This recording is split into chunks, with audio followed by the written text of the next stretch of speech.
ينفع كل كذب الرسل فحق وعيد أفعينا بالخلق الأول بل هم في لبس من خلق جديد.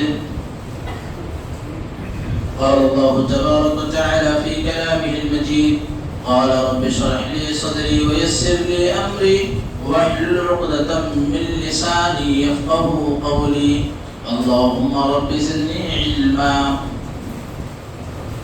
تمام قسم کی تعریف، حمد و ثنا، کبریائی اور بڑائی اللہ رب العالمین کے لیے لائق و سزاوار ہے، جس نے ہم تمام انسانوں کو پیدا فرمایا اور پیدا کرنے کے بعد اللہ مالک نے ہمیں اور آپ کو یوں ہی تنہا نہیں چھوڑ دیا، بلکہ اللہ تعالی نے پیدا کرنے کے بعد انسانوں کی گائیڈنگ کرنے کے لیے، انسانوں کی رہنمائی کرنے کے لیے، انسانوں کے رشد و ہدایت کے لیے اللہ تعالی نے اس دنیا میں بہت سارے انبیاء کا سلسلہ جاری رکھا۔ تمام انبیاء علیہ السلام پر درود نازل ہوں، خصوصاً وہ آخری کریم، وہ آخری نبی احمد مصطفیٰ سرکار دو عالم تاجدار مدینہ جناب محمد رسول اللہ صلی اللہ علیہ وسلم پر، ان پر لاکھوں کروڑوں درود نازل ہوں۔ محترم بزرگان دین اور ہمارے سامنے بیٹھے ہوئے دینی ملی بھائیوں، آج کے اس خطبہ جمعہ میں آپ تمام کے سامنے جس موضوع پر گفتگو کرنے کی جسارت کر رہا ہوں، جس ٹاپک پر چند منٹ اسپیچ دینا چاہتا ہوں، وہ موضوع بیان ہے قبر کا عذاب۔ قبر کا عذاب، سب سے پہلی بات کہ اللہ رب العالمین نے ہم تمام کو اس دنیا میں پیدا کیا اور پیدا کرنے کے بعد ہمارے مقصد کو واضح کر دیا، واضح کیا۔ آپ تمام کو بھی وہ مقصد معلوم ہوگا، وَمَا خَلَقْتُ الْجِنَّ وَالْإِنسَ إِلَّا لِيَعْبُدُونِ، کہ ہمارے زندگی کا جو مقصد ہے وہ ہے عبادت، ایک رب کی عبادت، وہ مقصد ہے۔ لیکن اللہ تعالی نے ہم تمام کو پیدا فرمایا اور سوچو، غور کرو کہ فائدہ کرنے کے بعد ایسے نہیں چھوڑ دیا ہمیں، اور دیگر لوگوں نے ایسے چھوڑ دیتے ہیں، دوست دوست کو چھوڑ دیتا ہے، بھائی بھائی کو چھوڑ دیتا ہے، باپ بیٹے کو چھوڑ دیتا ہے، بیٹا باپ کو چھوڑ دیتا ہے، ایسے بہت سارے اقارب و رشتہ دار ہیں جو ایک دوسرے کو چھوڑ دیتے، اس کی کوئی گائیڈنگ نہیں کرتے۔ لیکن اللہ آپ کو ایسے نہیں چھوڑا، ہدایت کے لیے، رہنمائی کرنے کے لیے، آپ کو صحیح تربیت کے لیے، آپ کی گائیڈنگ کرنے کے لیے اللہ تعالیٰ نے بہت سارے انبیاء کو اس دنیا کے اندر مبعوث کیا تھا۔ تو آخری کڑی محمد عربی صلی اللہ علیہ وسلم کی ہے، جس میں ہم تمام پیدا ہوئے، اسی لیے ہم تمام کو امت محمدیہ کا لقب ملا۔ اب سوچئے، جو ہمارے زندگی کا مقصد جن اور انسان عبادت کے لیے پیدا کیا گیا، انسانوں کو اس میں اشرف کہا گیا، اشرف المخلوقات کہا گیا، یعنی جن سے ہمیں زیادہ فضیلت حاصل ہے۔ لیکن اللہ تعالیٰ پیدا کرنے کے بعد انسان کے 4 دور کو واضح کیا ہے۔ آپ تمام لوگوں کو بھی معلوم ہوگا کہ انسان کے زندگی میں 4 دور آتے ہیں، انسان کے زندگی کے 4 دور ہیں۔ پہلا دور یہ ہے کہ انسان ماں کے پیٹ میں ہوتا ہے، ماں کے بطن میں ہوتا ہے، یہ انسان کا پہلا دور ہوتا ہے، جو نس قید و بند ہوتی ہے اور وہاں بالکل اندھیرا ہوتا ہے، وہاں کوئی اور نہیں ہوتا، یعنی ماں کے پیٹ میں بچہ ہوتا ہے، وہاں اندھیرا رہتا ہے، یہ انسان کا پہلا دور ہے۔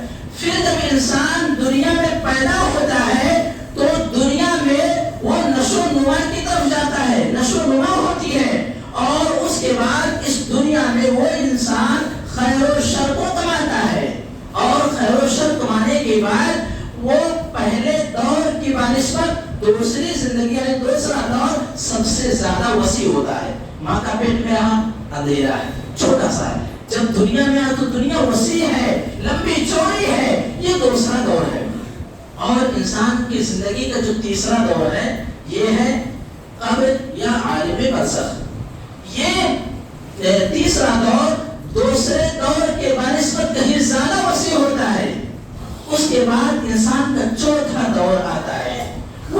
دور ہوتا ہے جنت یا جہنم. یہ دونوں ٹھکانے انسان کے 3 دور گزر جانے کے بعد چوتھے دور میں آتا ہے. پھر یہاں پر واضح ہوتا ہے کہ انسان جنت میں جائے گا یا انسان جہنم میں جائے گا. اللہم ادخلنا الجنت واجرنا من النار. میرے پیارے بھائیوں، یہ 4 دور انسان کے ہوئے. اب بتائیے کہ انسان کے سفر آخرت کا آغاز کس چیز سے ہوتا ہے؟ موت کے ساتھ ہوتا ہے. موت سے اس کے آخرت کا سفر کا آغاز ہو جاتا ہے. پھر موت کے بعد جو سب سے پہلی منزل ہوتی ہے وہ ہوتی ہے قبر کی منزل. انسان موت کا مزہ چکھتا ہے، مرنے کے بعد اسے قبر میں ڈالا جاتا ہے. سوچیے 1 منٹ کے لیے، ہمارے جسم سے جب روح کو اللہ نکالتا ہے اس وقت انسان نیک ہو یا برا ہو اس کے عمل کو مزہ چکھ لیتا ہے. جو تکلیفیں جو شدتیں اس کے اوپر طاری ہوتی ہیں اس کو احساس ہو جاتا ہے، معلوم ہو جاتی ہے. پھر اس باڈی سے جو اللہ تعالیٰ نے روح نکالی ہوئی ہوتی ہے اس روح کو فرشتوں نے قبض کر لیتے ہیں، اور قبض کرنے کے بعد اس باڈی کا دیکھ ریکھ کرنے والا کوئی نہیں. پھر اس باڈی کو گھر والے بھی چھوڑ دیتے ہیں، کہتے ہیں اس کی کوئی ضرورت نہیں، تو باڈی ہے یہ میرے کسی کام کا نہیں. تو یہ دنیا ہے، دنیا آپ کے باڈی پر کام آتی ہے، یعنی آپ کے باڈی سے مطلب رکھتی ہے. آپ کی باڈی حرکتیں بند کر دیتی ہے، یعنی آپ کی روح قبض ہو گئی تو آپ کی باڈی کی کسی کو ضرورت نہیں. تو انسان اس باڈی کو قبر کے اندر دفن کر دیتا ہے، مٹی کے حوالے کر دیتا ہے. پھر مٹی کے حوالے کرنے کے بعد حضرت عثمان غنی، حضرت عثمان بن عفان رضی اللہ عنہ کے غلام ہانی نے بیان کیا کہ حضرت عثمان غنی رضی اللہ عنہ جب کسی قبر کے پاس کھڑے ہوتے تو وہ اتنا روتے کہ ان کی آنکھوں سے آنسو اتنے گر جاتے کہ زمین تر ہو جاتی. پوچھا گیا کہ اے عثمان غنی رضی اللہ عنہ، آپ کے سامنے جنت اور جہنم کا تذکرہ ہوتا ہے تو آپ اتنا نہیں روتے، آپ قبر کو دیکھ کر اتنا کیوں روتے ہیں کہ آپ کے آنسوؤں کی وجہ سے زمین تر ہو جاتی ہے، بھیگ جاتی ہے، کیا وجہ ہے؟ انہوں نے کہا یہ قبر ہماری موت کو یاد دلاتی ہے. آج جو یہ انسان دفن کیا جا رہا ہے یا دفن ہو چکا ہے، کل میری بھی باری آئے گی، ہمیں بھی دفن کیا جائے گا اور ہمارے ساتھ کوئی نہیں جائے گا، واضح کر دیا. اس کے بعد یہ دور ختم ہونے کے بعد جب قبر میں انسان دفن ہو جاتا ہے، اس کے بعد جب وہاں سے لوگ مٹی لے کر کے دور ہو جاتے ہیں تو اللہ تعالیٰ کی جانب سے 2 فرشتے وہاں آتے ہیں. فرشتے آتے ہیں تو سب سے پہلی بات آپ نے کبھی غور کیا کہ جب میت کو تدفین کو قبر کے حوالے کر دی جاتی ہے، مٹی کے حوالے کر دیا جاتا ہے تو وہاں اس کا کیا معاملہ رہتا ہے؟ قبر کے اندر باڈی ہے، آپ کو تو دکھائی نہیں دیتی لیکن جانوروں کو سنائی دیتی ہے. جو کچھ سزائیں ہوتی ہیں، جو کچھ سزائیں انہیں دی جاتی ہے، جو کچھ مسائل اس قبر کے اندر پیدا ہوتی ہے، جانوروں کو اللہ تعالیٰ سنا دیتا ہے. انسانوں سے یہ چیز مخفی رکھتا ہے، یہ مخفی رکھتا ہے. اس کے بعد جب دفن ہو گیا تو قبر اس سے پہلے دبوچتی ہے، خوب بہتر طریقے سے اسے دبوچتی ہے. آئیے میں اس کی بھی آپ کو دلیل دیتا ہوں کہ قبر انسانوں کو دبوچتی ہے، چاہے وہ مردہ، چاہے وہ شخص، وہ انسان نیک اور صالح ہی کیوں نہ ہو. ہمیں گمان ہوتا ہے نا کہ ہم بہت نیک ہیں، 2-4 نیکیاں کر لیتے ہیں، گمان ہو جاتا ہے کہ بہت نیک ہیں. ہمیں قبر کی فکر نہیں ہوتی ہے، عذاب قبر کی فکر نہیں ہوتی ہے. ہم قبر میں جاتے ہیں، یہ احساس نہیں ہم کو ہوتی کہ ہمیں ایک قبر میں جانا ہے. آج جو میں نے ابھی بتایا کہ حضرت عثمان بن عفان رضی اللہ عنہ قبر کے پاس کھڑے ہو کر کے اتنا روتے کہ آنکھوں سے آنسو گر جاتے، اس آنسو کی بنا پر زمین تر ہو جاتی ہے. اور آج اگر ہم اپنے اوپر نظر ڈالیں، روشنی ڈالیں تو ہمیں یہ واضح بات ہو جاتی ہے کہ ہم قبروں پر بھی جاتے ہیں. ہمیں کبھی رونا نہیں آتا، ہم قبروں پر جاتے ہیں، ہمارے اندر کبھی احساس پیدا نہیں ہوتی کہ قبر کے اندر ہم بھی جائیں گے، بلکہ ہمارا یہ رویہ ہوتا ہے کہ ہم قبر پر جاتے ہیں، وہاں پر ہنسی اور مذاق کرتے ہیں. کیا اللہ کے نبی نے یہی آپ کو بتلایا کہ بندو قبر کے پاس جاؤ تو وہاں ہنسی اور مذاق کرو کہ اللہ نے پیغام دیا؟ نہیں نا، احساس ہونا چاہیے. جب دبوچتی ہے تو اس واقعے کو یاد کر لیجئے. حضرت سعد بن معاذ رضی اللہ عنہ راوی حدیث حضرت عبداللہ بن عمر رضی اللہ عنہ روایت کرتے ہیں کہ اللہ کے رسول صلی اللہ علیہ وسلم نے حضرت سعد بن معاذ رضی اللہ عنہ کے متعلق فرمایا. انہوں نے بتایا کہ اللہ تعالیٰ نیک اور صالح لوگوں کے قبر کو بھی دبوچتا ہے. قبر نیک اور صالح لوگوں کی بھی دبوچی جاتی ہے، دبائی جاتی ہے. یہ دلیل ہے هذا الذي تحرك له العرش وفتحت له ابواب السماء والشهد و70,000 من الملائكة ولقد ضم ضمة ثم فرج عنه. یہ دلیل ہے کہ سعد بن معاذ رضی اللہ عنہ کون بیان کرتے ہیں؟ عبداللہ بن عمر کہ اللہ کے نبی نے بتایا کہ سعد بن معاذ رضی اللہ عنہ اتنے نیک اور صالح تھے جن کی وجہ سے آسمان کی کرسی حرکت میں آ گئی تھی. عرش والے کے رحمان کا جو عرش ہے وہ حرکت میں آ گئی. اور یہی نہیں، ابواب السماء وفتحت له ابواب السماء، اس شخص کے لیے، اس صحابہ کے لیے اللہ تعالیٰ نے آسمان کے دروازوں کو کھول دیا. اور یہی نہیں، و70,000 من الملائکہ، اس کے نماز جنازے میں 70,000 فرشتوں نے شرکت کی. یاد کر لیجیے، لکھ لیجیے، 70,000 فرشتوں نے حضرت سعد بن معاذ رضی اللہ عنہ کے جنازے میں شرکت کی. اور شرکت کرنے کے بعد اللہ کے نبی فرماتے ہیں لقد ضم ضمة ثم فرج عنه. لیکن معاذ کو یعنی سعد بن معاذ کو بھی قبر میں دبوچا گیا. سعد بن معاذ کو قبر میں دبوچا گیا، پھر اسے چھوڑ دیا گیا. سوچیے کتنی بڑی بات. ایک نیک صالح بندے کی یہ واقعہ ہے، صحابہ کا واقعہ ہے. کیا اگر ہم نظر ڈالیں تو صحابہ کے کردار تک ہم نہیں پہنچ سکتے، صحابہ جیسے نیکیوں تک ہم نہیں پہنچ سکتے. لیکن یہی نہیں، اللہ نے اتنی فضیلت دی کہ عرش کا کرسی، اللہ رب العالمین کی رحمان کا عرش جو ہے وہ حرکت میں آ گئی. اور یہی نہیں، تین فضیلتیں. پہلی فضیلت رحمان کا عرش حرکت میں آ گئی. اور دوسری فضیلت یہ ہے کہ ان کے لیے آسمان کے دروازے کھول دیے گئے. اور تیسری فضیلت یہ ہے 70,000 من الملائکہ، 70,000 فرشتوں نے نماز جنازہ میں شرکت کی. آج کوئی دنیا میں پیدا نہیں ہوا ہوگا جس کی نماز جنازہ میں 70,000 لوگ شرکت کریں. کوئی ہے؟ میرے خیال سے تو نہیں. میری جانکاری کے مطابق آج تک کوئی ایسا انسان نہیں پیدا ہوا کہ جس کی نماز جنازہ میں 70,000 لوگ شرکت کریں. اور وہاں لوگ نہیں، ملائکہ شرکت کر رہے ہیں. لیکن بتا رہے ہیں الحکیم ترمذی میں بتایا گیا کہ معاذ رضی اللہ عنہ یعنی سعد بن معاذ رضی اللہ عنہ کو کس وجہ سے انہیں قبر میں دبوچا گیا. اس کے اسباب بتلاتے ہیں کہ سبب یہ ہے کہ سعد بن معاذ کو اس لیے اس میں دبوچا گیا کہ وہ پیشاب کرتے تھے تو اس سے بچنے میں کوتاہی کرتے تھے. پیشاب کے وقت پیشاب سے بچنے میں کوتاہی کر رہے تھے، اس کے لیے اللہ تعالیٰ نے انہیں قبر میں دبوچا. تو اس حدیث سے یہ واضح ہوا کہ انسان کتنا ہی نیک اور صالح کیوں نہ ہو، اسے قبر میں دبوچا جائے گا.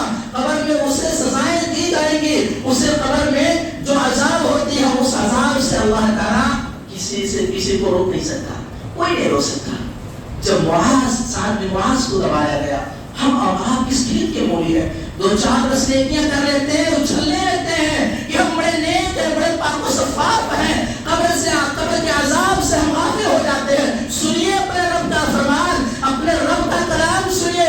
سورہ انفطار پڑھیے، سورہ تکویر پڑھیے، سورہ انشقاق پڑھیے، پھر آپ کو معلوم ہوگا اللہ تعالیٰ کی جو نشانیاں ہیں، اللہ تعالیٰ کے جو عذاب ہیں، جو عقاب ہے، اس کے بارے میں آپ کو جانکاری دی جائے گی. اللہ نے کہا یا ایھا الانسان ما غرک بربک الکریم، اے انسانو تجھے کس بات نے، کس چیز نے اپنے رب کریم سے غافل کر دیا؟ اپنے رب سے کس چیز نے غافل کر دیا؟ اگر ہم اس پر تبصرہ کریں تو یہ واضح ہوتی ہے کہ اس دنیا میں اگر کوئی چیز مجھے اپنے رب سے غافل کی ہے تو وہ ہے مال. وہ ہے مال اور دولت. قبر کی فکر نہیں ہے، مرنے کی فکر نہیں ہے. اور یہی نہیں، حضرت عائشہ رضی اللہ عنہا کا بھی سنیے.